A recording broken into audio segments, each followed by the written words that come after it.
अस्सलाम वालेकुम व्यूअर्स। आज मैं आपके लिए बहुत ही मज़ेदार और बहुत ही इजी रेसिपी लेके आई हूँ। हम कराची लच्छा पराठा बनाएंगे। बहुत ही आसान रेसिपी है, लाजमी इसको ट्राई कीजिएगा। और 2 से 3 तरीके मैं आपको बताऊँगी कि इसको आप किस तरह आसानी से बना सकते हैं।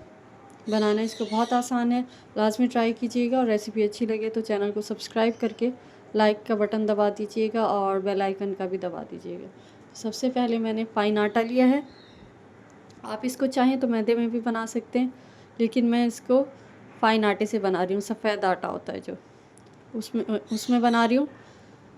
इसके बाद इसमें मैंने शामिल किया है चीनी। 1.5 टेबल स्पून भर के शामिल कीजिएगा। चीनी डालने से इसका एक तो फ्लेवर अच्छा आता है, क्योंकि ज़्यादातर ये पराठा चाय के साथ खाया जाता है, और दूसरा ऊपर से इसका जो कलर है वो खूबसूरत आता है। उसके बाद मैंने इसमें चीनी डाली है, नमक डाला है। नमक जैसे हम आटे में डालते हैं नॉर्मल सा, जितना भी आप डालते हो ऐड कर दीजिएगा। और साथ में डाला है मैंने ऑयल। आप इस टाइम पे घी भी शामिल कर सकते हैं। इसके बाद हम इसको पहले अच्छी तरह से मिक्स कर लेंगे।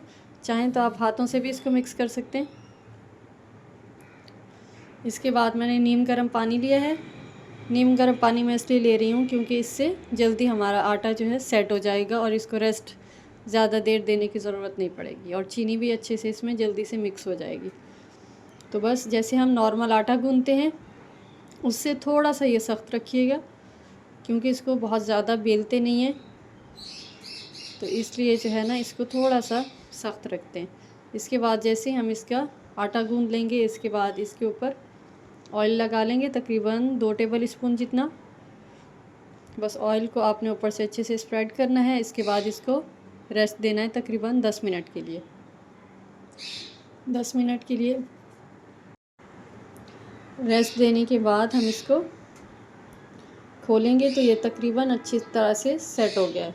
तो अभी हम इसको दोबारा जैसे हम आटा गूंथते हैं इस तरह से इसको दोबारा अच्छे से गूंथ लेंगे, ताकि आटा जो है अच्छे से मज़ीद सेट हो जाए। तो देखिए आपको इसकी शक्ल से भी लग रहा होगा कि ये अच्छे से सेट हो गया। तो गर्म पानी इसीलिए डाला था ताकि ये जल्दी से जो है सही हो जाए। इसके बाद इसको गूंथने के बाद किसी भी आप उस पे ले लें, मैट हो आपका या जिस काउंटर पे आप रोटी बनाते हो। उसके बाद इसके 8 बराबर पेड़े कर लेंगे। आप चाहें बड़े चाहें तो इसके 6 भी कर सकते हैं, या अगर छोटे छोटे बनाने हैं तो मेरी तरह फिर 8 बना लीजिएगा। क्योंकि मैं बच्चों के लिए बना रही हूँ तो मैं थोड़े छोटे रखूँगी। और ये पराठा वैसे थोड़ा छोटा होता है साइज़ में, आप चाहें तो बड़ा भी कर सकते हैं, लेकिन छोटा होता है। सारे पेड़े बना के पहले एक दफ़ा आपने इनको रख देना है, ताकि इनको भी रेस्ट मिल जाए। जब सारे ही अच्छे से तैयार हो जाएंगे तो सबसे पहले जो हमने रखा था उसको हाथ में लेंगे, और इसको बिल्कुल पतला, जितना पॉसिबल हो सके आपने इसको पतला बेल लेना है। बेलन की मदद से हल्की सी खुश्की छिड़क के आपने इसको बेल लेना है। अब इसके बाद मैं इसमें डाल रही हूँ, ऊपर इसके डाल रही हूँ मैं घी। आपने किसी भी अच्छे ब्रांड का घी ले लेना है। ऑयल से भी बन जाता है, लेकिन जो इसका असल फ्लेवर है वो घी से आता है। बस अच्छी तरह ऊपर लगाने के बाद इसको हम छुरी की मदद से इस तरह से पतली पतली स्ट्रिप्स होती हैं जैसे, इस तरह से आपने काट लेना। आप पिज़्ज़ा कटर जो होता है वो भी ले सकते हैं, छुरी से भी काट सकते हैं, जैसे आपको आसानी लगे। आपने इसके जो है इस तरह से छोटे छोटे पीसीस कर लेने हैं। तो इसके जितने भी ये पीसीस होंगे उतनी ज़्यादा पराठे के अंदर लेयर्स होंगी। तो आप अंदाज़ा लगा लें कि कितना मज़ेदार और क्रिस्पी होगा और कितनी इसके अंदर लेयर्स होंगी। अब एक तरफ से हम इसको इस तरह से समेटना शुरू करेंगे। इस तरह से हाथों की मदद से सारा एक जगह कर लेना है, और इसके बाद इसको हाथों से थोड़ा सा खींच लेना है। जितना हो सके खींच के आपने इस तरह से पेड़ा बना लेना है। और पेड़े भी आपने इसी तरह से बनाने हैं कि जब आप पहला पराठा तैयार करें तो इसको भी हम साइड पे रख देंगे, ताकि इसको भी रेस्ट मिल सके, टाइम मिल सके। तो ये बहुत अच्छे से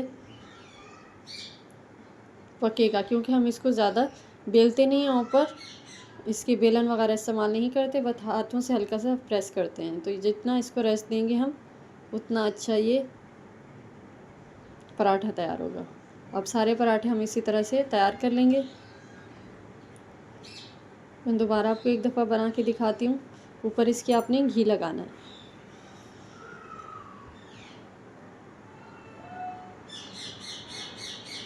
छुरी की मदद से इस तरह से आपने